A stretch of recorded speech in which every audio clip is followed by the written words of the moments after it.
Welcome back. We're talking to Elizabeth Stansbury. She is a good friend of Andrea Sneiderman and has not seen Andrea very much lately because you are a potential witness in her upcoming trial. So I just wanted to get that out there so you all understand where we are with this. But you're such a good friend to her that I understand you were with her the day Andrea was arrested. Can you tell me what happened, or can you tell me about that day? Sure. You know, I actually was on business that week, and my son went to stay with her and her family that week at the lake, and I got back on a Wednesday and decided Wednesday night I wanted just to go up and see my son. So went in, and Thursday morning the kids were playing downstairs, and we were all sitting around in our nightgowns, chatting, doing a little work, and in comes the DeKalb County SWAT team. And, you know, her dad walked in and said, "The sheriff is here," and she just kind of stood there. "Are you kidding me?" And immediately I got up and went downstairs where the kids were playing, the 3 children were playing, and a panoramic window view.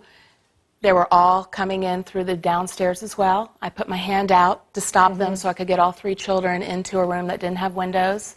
My son actually was aware that there were police surrounding the back, and we stayed in there until they had left with Andrea.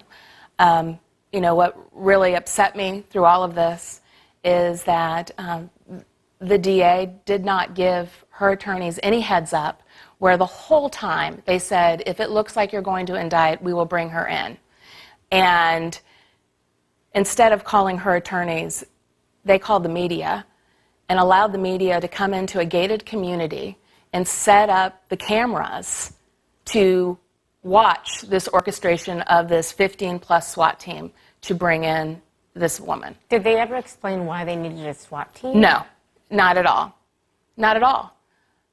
And so she had no idea. She had no idea, none. I mean, we were all sitting around the table. She was in her pajamas. She had no idea. And if you look at the timeline, they said the grand jury brought back the indictment that morning, and 45 minutes later, they're arresting her, but we were 90 minutes away. So it was very well orchestrated. It really upset me that there was messaging that the children were not there. It is by luck and God's grace that those children did not see this. My child, I had to answer to why there were police there. Well, I was going to say, and once they did leave, how did you deal with the kids? So we knew we had to get back to Atlanta immediately, and we told the kids, there's a storm coming, we need to get everything out from the pool, let's clean up, let's pack. Mom had to go back to Atlanta for some meetings, so we need to go back. And they stayed at my house for the rest of the day. And then her parents came over and got them and brought them back. You know, and I know knowing that it was a lake house, you know, the DA should have surmised the kids were going to be there. So this could have been a very bad, traumatic experience for those 2 children. How are the kids now?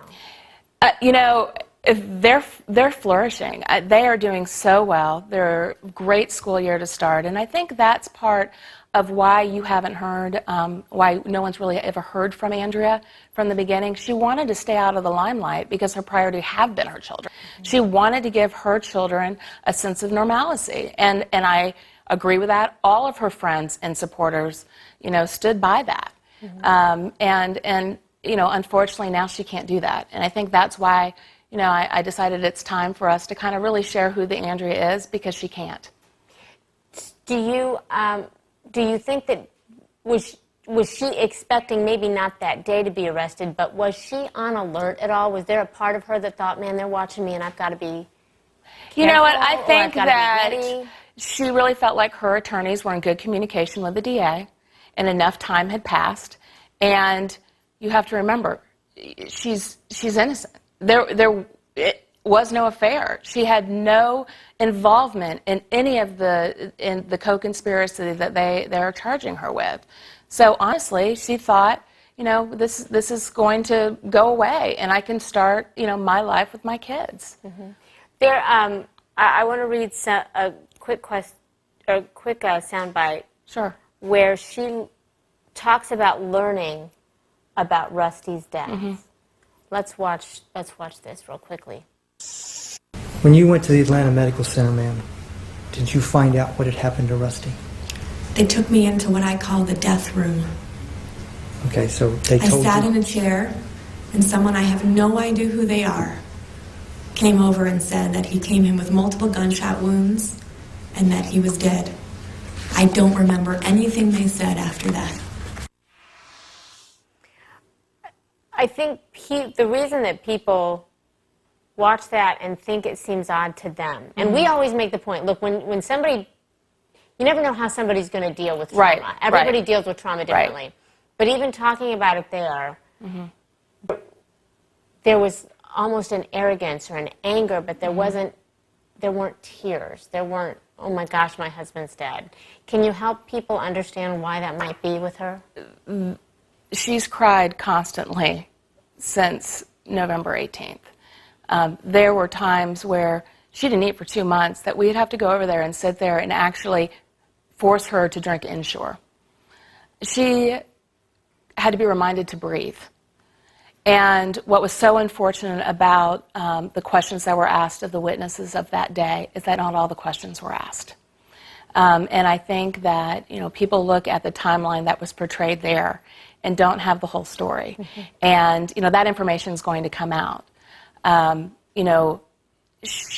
first time she learned he was actually killed was at the hospital.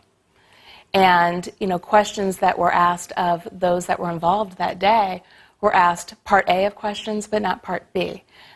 They never asked any of the employees of Dunwoody Prep, how was she when you brought her into the school? You heard someone who was at the post office who said she didn't cry. Mm-hmm. But what happened inside? And it's because they know the answer. She collapsed. She was beyond tears. And I understand that there are witnesses that said that she called them and said, information that she did not, quote unquote, know until the hospital. But the way that she was asked on the stand is, when did you find out he was shot and killed? Mm-hmm. And she did not know he had passed until